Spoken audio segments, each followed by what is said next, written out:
Yeah, thank you for coming. So my name is Ulrich Kriger. I'm a composer, performer, saxophone player, and I work in a lot of different fields. So when I was asked to do something here tonight, I was thinking, so what should I present? I write chamber music, but this is not the place to have like a small orchestra. So I decided to talk tonight and play you excerpts of a series of pieces called Universe, which I had started quite a few years ago and which is developing. And it's a series of saxophone pieces written for myself, which is a very different undertaking than writing music for other people.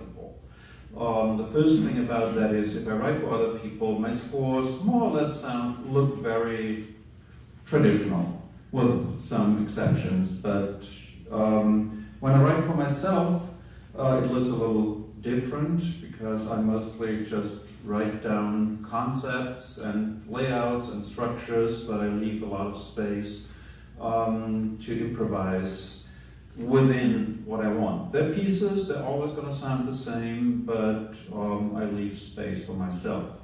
So this series has developed over a few years and came together. It wasn't really conceived at the beginning as a series of 4 pieces, but then it turned into that. So I'd like to walk you through all 4 parts of the series. When I say it's 4 parts, what it actually is, it's 4 series. Each of this part of the series is about 60 to 90 minutes long. So it's a huge cycle for saxophone solo. And one of the ideas behind this is really to find new expressive ways for the saxophone. New expressive ways beyond what we know from classical music. I'm a classical trained saxophone player. My background, unlike most saxophonists, is not jazz, but is classical music and so-called contemporary avant-garde. And so finding new ways to find new expressions for the saxophone. And all 4 parts have a different approach to it. The first part is called Respace. The second part is called Raw. Both of these were just released on the XI recordings label as a double CD. If you're interested, I have a few copies here. And so let's start with Respace. Respace is actually a very strange piece for saxophone because in that piece, and I can't do this live tonight, it would have needed too much of a setup for the time we have here. It's a piece where I actually don't play the saxophone. All I do is I control feedbacks with the saxophone. So I use the saxophone as a controller. And depending on how many keys I open and which keys I open, I change the length of basically the tube. Therefore, I change the pitch of the feedback. Actually, I haven't tried it here tonight, but maybe I can give you a quick demonstration.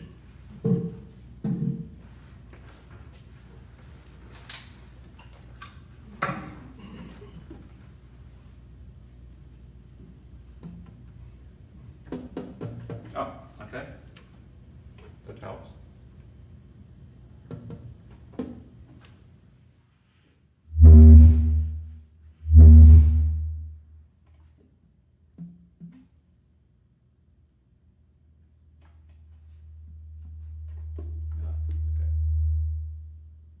Oh, it's the wrong microphone, sorry. Oh, okay, now.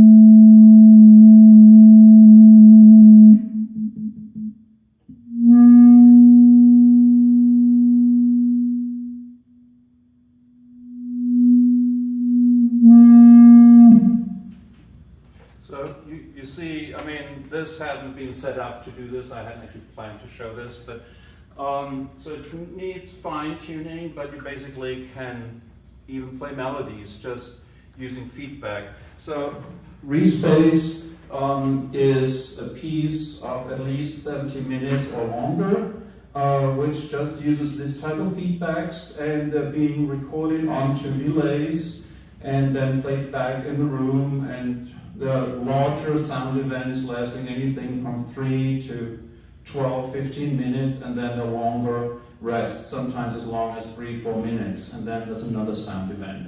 So I play you just an excerpt of one of those sound events after one of the rests somewhere in the piece.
said, the whole piece on the CD is 70 minutes. If I play, maybe I don't need the mic. Do you hear me? Yeah. Let's forget the mic. So what I said, the CD version is about 74 minutes. If I do this live, I prefer to do at least 90 minutes. It becomes what I call a concert installation. And you see, I use feedbacks in a very different way. Mostly people think about feedbacks of something loud, abrasive, obnoxious. Here, those are very quiet feedbacks, and I layer them and get those textures. And those textures last from like 3 to 12 minutes or so, and then a longer pauses, and then another island of sound. The title is Respace, and for me, the title refers, first of all, to the feedback. Basically, I fathom the space with the feedback, and the feedback changes depending on the space I'm in. So it's an exchange with the space. You always have to explore the space you're in. Feedback always reacts different depending on the space you're in. So it's always finding the space, communicating with the space, but also it's an analogy, of course, to the cosmos and the wide open space there. Basically all the interstellar space between those little lumps of matter. So that's Respace. So it really uses the saxophone as a controller, but still you need to be a saxophone player, you need to know the fingerings, you need to be able to work with, and actually in a certain way it's even more delicate than regular playing, because even if I close a key completely and then I press harder in regular playing, that wouldn't change anything. With the feedback, the key can be closed and I press harder and I change the feedback. So it's a very, very subtle thing. And you need quite some time. And normally it takes me 2 to 3 hours to fine-tune everything so that I'm really comfortable and able to control everything and don't have the feedback just go. So that's Respace. So the second piece in the series is called Raw. And it's exactly what it's called. It's very raw music, because I'm really interested in very quiet and very loud music. And the things in between don't really interest me that much. That comes because very quiet and very loud sounds really change the way you hear them. They change the perception you have of it. I think you just, even in those 5 minutes of the feedback piece, you started to experience that. So Raw is also about 60 minutes long. It falls into 5 parts, 5 movements, or you even could call it 5 individual pieces.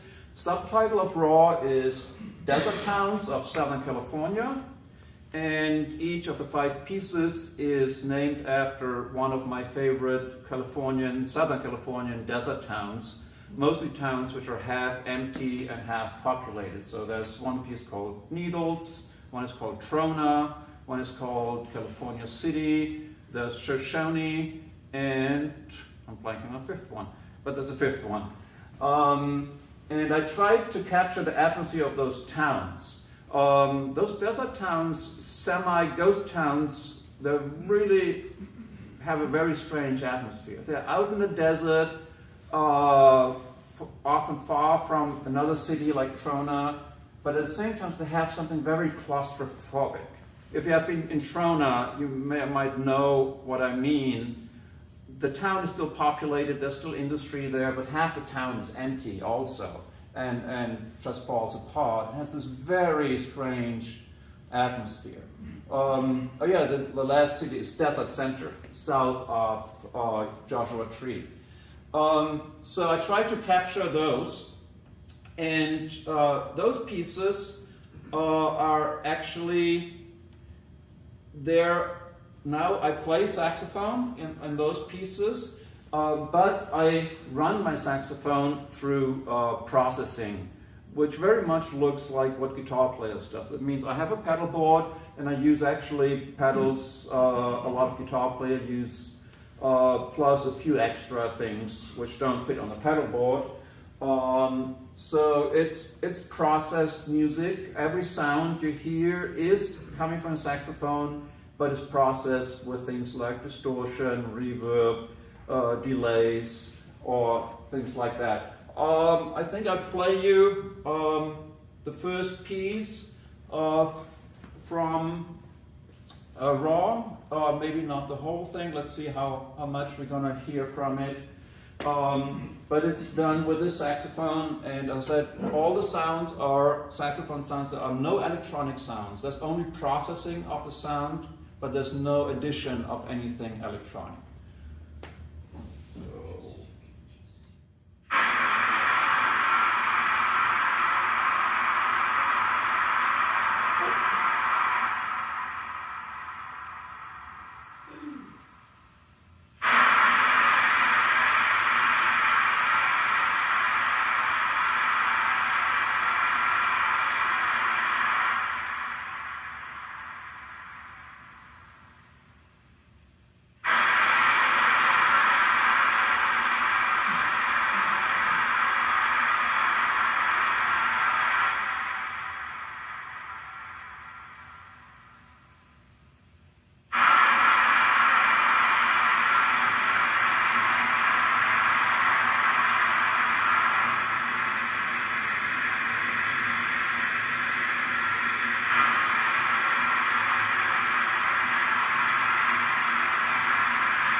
so you get different.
second part of raw.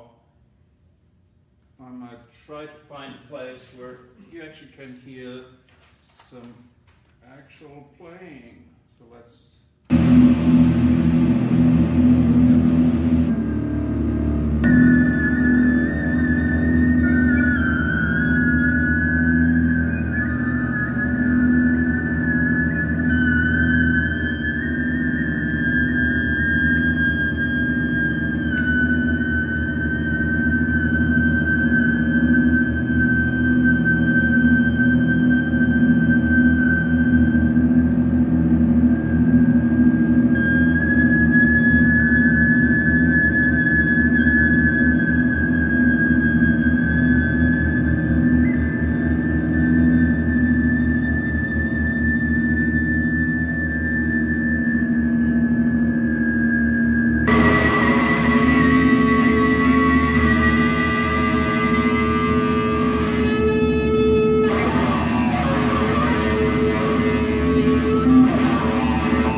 So I don't know if you can see this, but these are my personal scores for those pieces. So they have a timeline, and they tell me what kind of sounds, what kind of processing, the order, a few comments on how to mix it,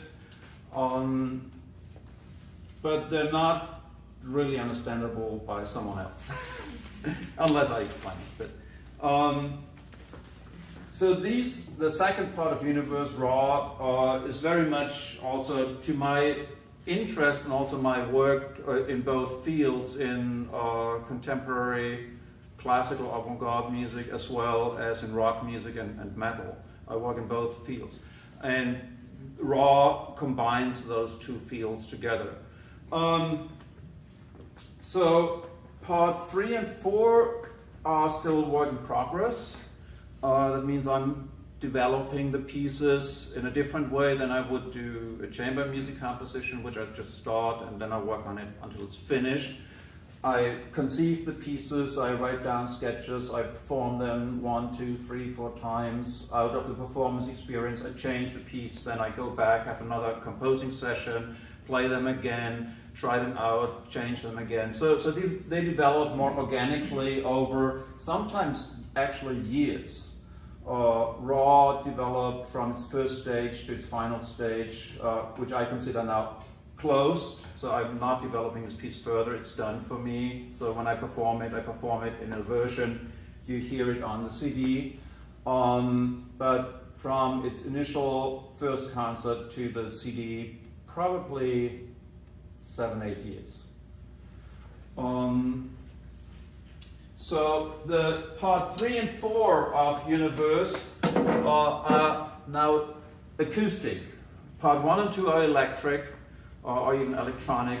Part 3 and 4 are acoustic. After working since the early 90s with amplified and processed saxophone, because I really like electric guitars, and I thought of learning how to play the guitar, but then I said, no, you're a saxophone player. Why you want to learn guitar now? Do it with a saxophone. Got back and being interested in acoustic playing, but with the background I had developed in playing amplified and processed. So I started to develop two more pieces which are similar. One is soft, very soft, one is loud. So the loud one is called Cosmos, and as I said, it's a work in progress, and the difficult part in playing loud or even aggressive on saxophone is if you're not careful, you immediately sound like free jazz. Nothing against free jazz, but that's not what I intend to do. I've played with free jazz musicians, I like free jazz, but that's not what I'm after here. So how do you do loud, aggressive, even abrasive saxophone without sounding like free jazz? That was the big question. And that took a while to figure certain things out. So I want to play you a little excerpt of one of the pieces of Cosmos. These pieces are, I played them not very often, but a few times, but they're still in a phase where they don't even have titles. At the moment, they're just numbered, and I have to find titles for them. Hang on, read this. Turn it down.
This is from Cosmos.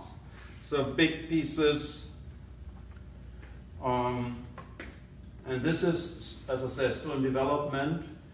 There are I've sketched out so far 6-7 pieces, which might be the total, and I just have to polish them and fine-tune them.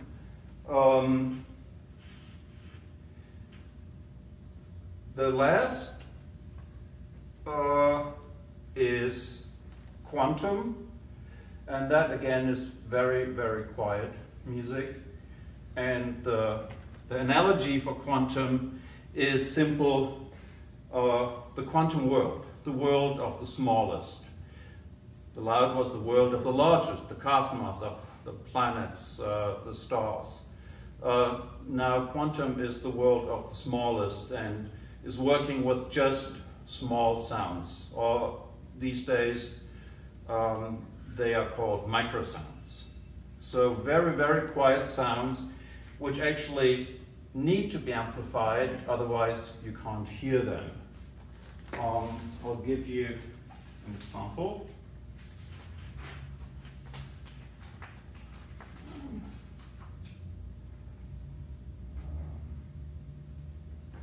Just simply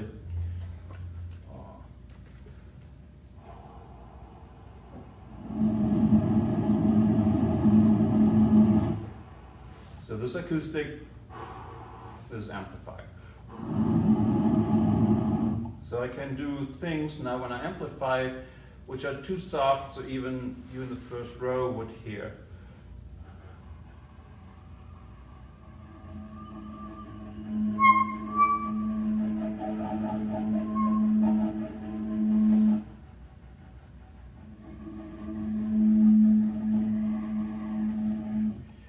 Because they're so soft, basically, I can hear them where I play, but they really don't project at all.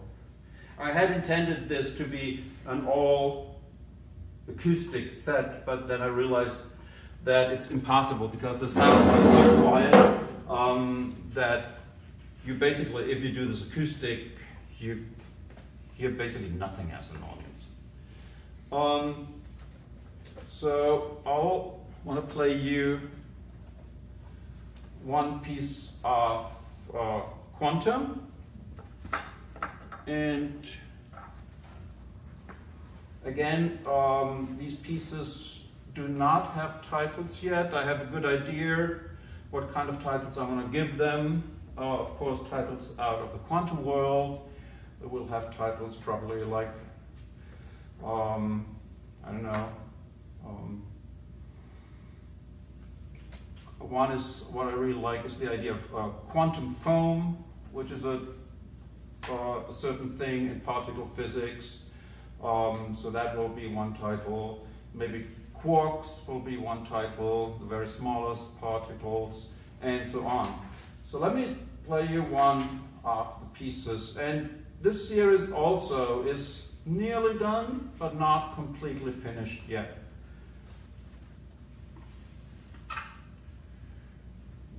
Oops, sorry, I need a different mouthpiece. Because this is a metal mouthpiece you normally use for jazz or rock music. This here is a classical mouthpiece, which I use if I do quiet things, very fine things, very clean things. And this is the dirty mouthpiece.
minutes or so.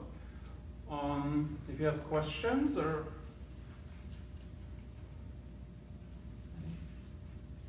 On the raw piece, were you using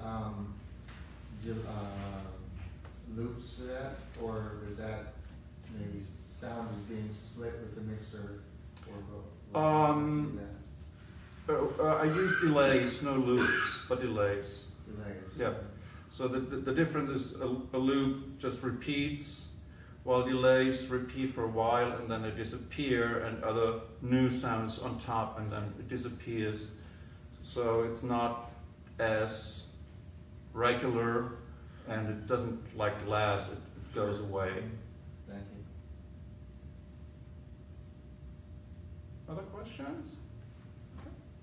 The foot pedal that you use, that's connected to the mixer, or? Yeah. Yeah. It's just for the microphone I use here on the saxophone, which helps me bring out all those micro sounds, but I want to have control over that. I don't want those sounds to pop out just at any moment. So if I turn this microphone off, so I have just a small microphone here.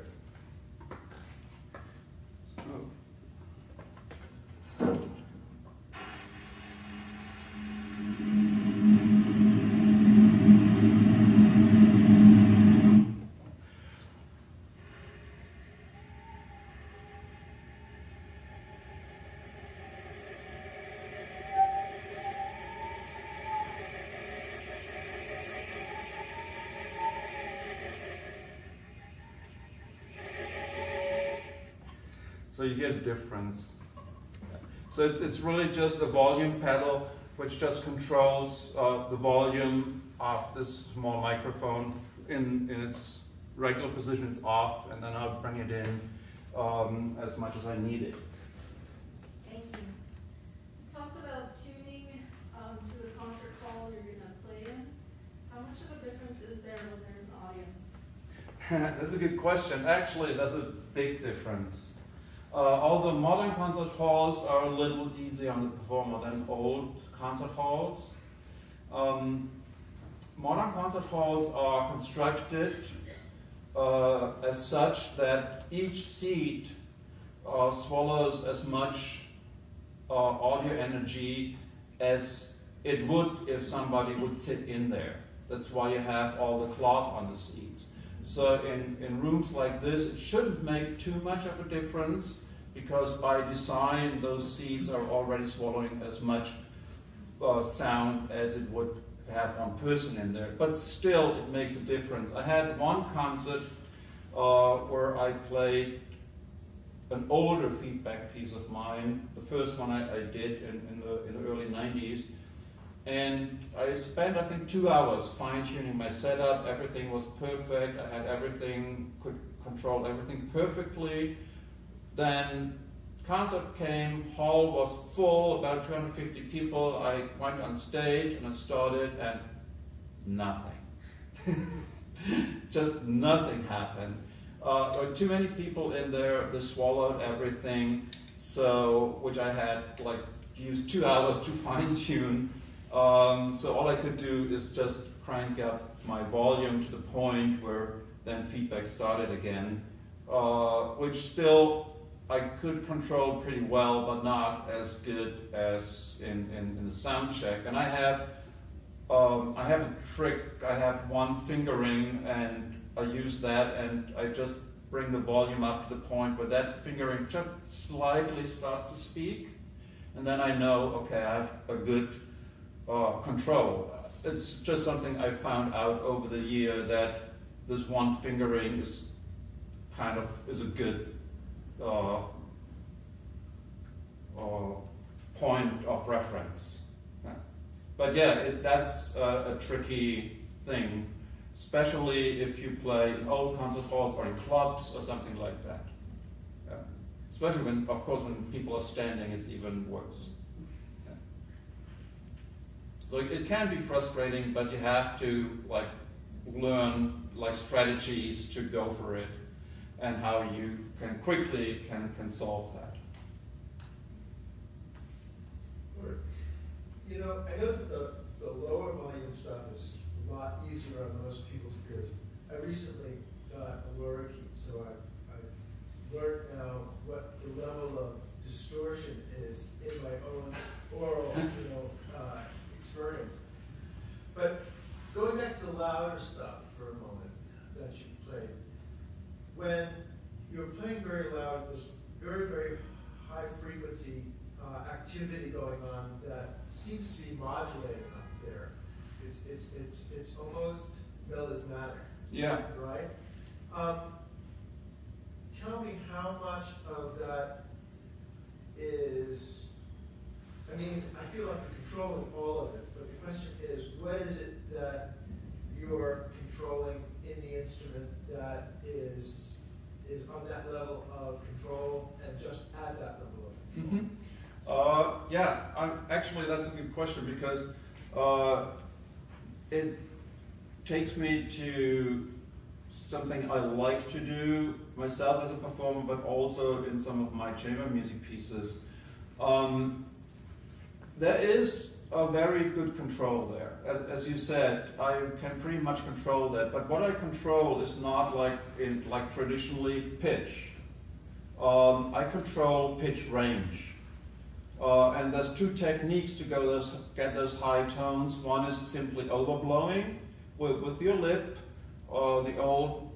as any wind instrument does, even in traditional classical technique, overblow, and then free jazz saxophones did that a lot. So I overblow just very, very high, control it with the lip, and then basically I do kind of a vibrato, and I can control the range of fluctuations. If it's very small fluctuations or larger fluctuations in pitch.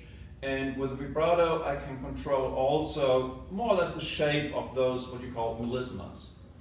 The second technique is getting me mostly even higher pitches. That's with teeth on reed. I put my teeth on the reed, and that gives me even higher pitches, but the same thing happens. I can control the height of the pitches where I touch the reed, if it's on the very tip, in the middle, at the very end. And then with the pressure of my teeth, I also can control, again, the pitch range. So that's, I can...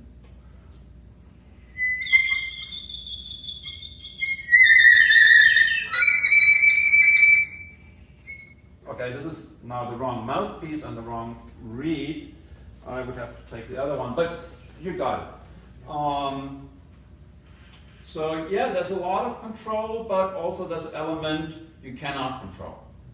And that's something I like. So I have a good grasp on it. It never gets out of control, but there's always something I have to react to. It's nearly like another player. So I have to listen to myself and listen what the reed does, because the reeds basically dictate what comes out. And the reeds I play today, if I play them tomorrow, they're already a little softer. So they react a little different. So I have to go with that. And I actually call those fuzzy or blurry sounds. There's a lot of those techniques, if you go into the extremes and you practice them, you still can control them, but more stochastically really than in classical, like precisely on the spot. Again, that brings me back to quantum mechanics. That's actually my analogy. The type of chance and stochastic in quantum mechanics, and I tried to find a representation of that in music.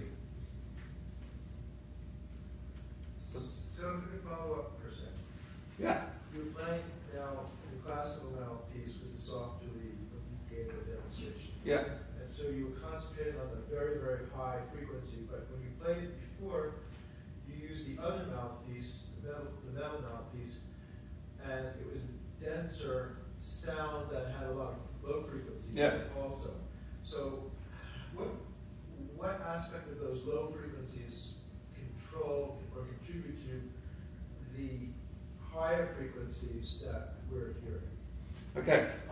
Yeah, it's actually, I always nearly always use two mouthpieces on stage, which is something I haven't seen any other saxophone player do, because it brings an intonation problem, which of course in this music is not very important. But I do it as well when I play rock music, for example, and then I mark my cork where the intonation for each mouthpiece is. The thing is, the classical mouthpiece gives me a lot of control on the lows, but it cuts off very quickly if I get too loud or too dense. So the metal mouthpiece is much denser. So what I can do with a metal mouthpiece, and also of course the reed is much stronger I play on there, so it doesn't cut off as quickly. So I can play the high notes and then occasionally, very quickly, just let my jaw drop enough so I get a low note and then go back. So that's where some of the low notes come from. Some of the other low notes you hear are actually difference tones. Because those notes are so high, they actually create audible difference tones. So you hear a mix of difference tones and low notes I actually let happen and let speak.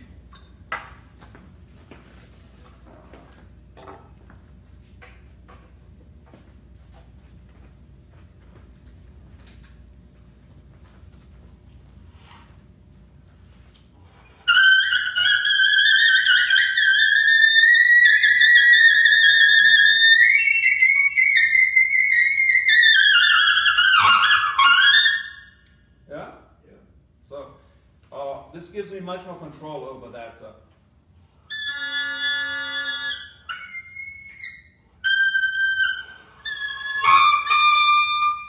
And of course, maybe one thing you heard, I occasionally also sing. So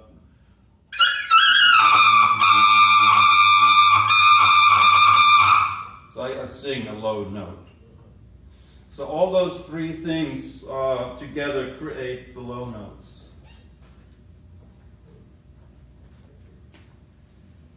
And again, it's a sound which is reproducible, but of course each time is slightly different.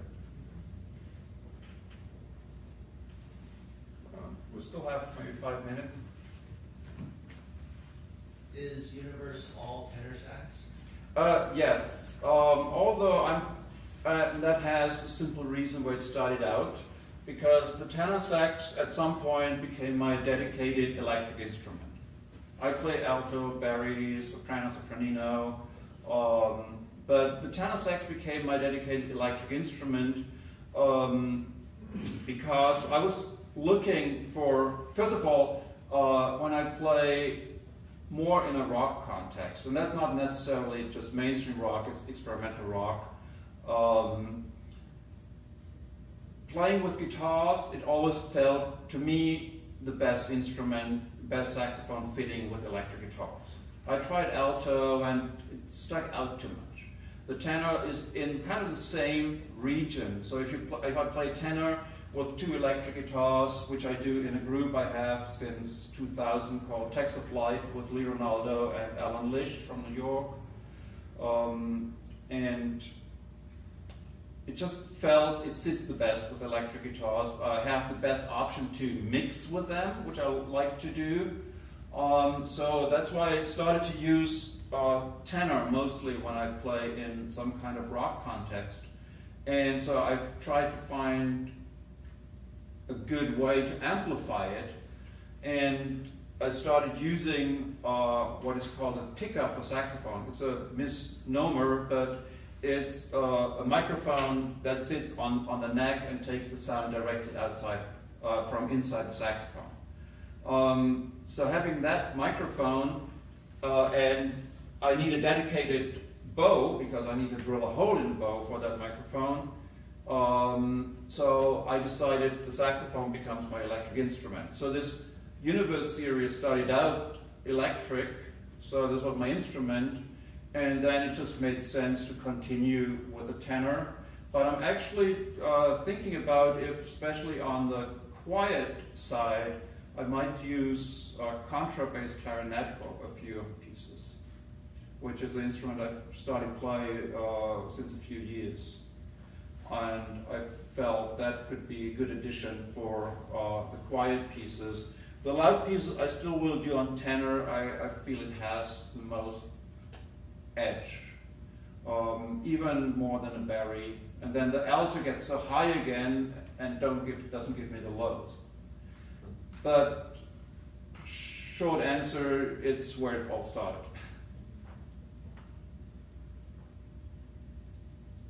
Yeah, more questions? No? I would say let's stop here. Thanks for coming. Thanks for listening. And I hope you liked some of it. You have CDs for sale. And there are CDs for sale outside. There's the Respace Raw double CD, which just came out, which is pretty new. And there are two relatively new chamber music CDs of mine. One is a 60-minute long brass trio. That's all very low. And the other is a mix of actual chamber music pieces over the last 15-20 years. Thanks for coming. Thank you.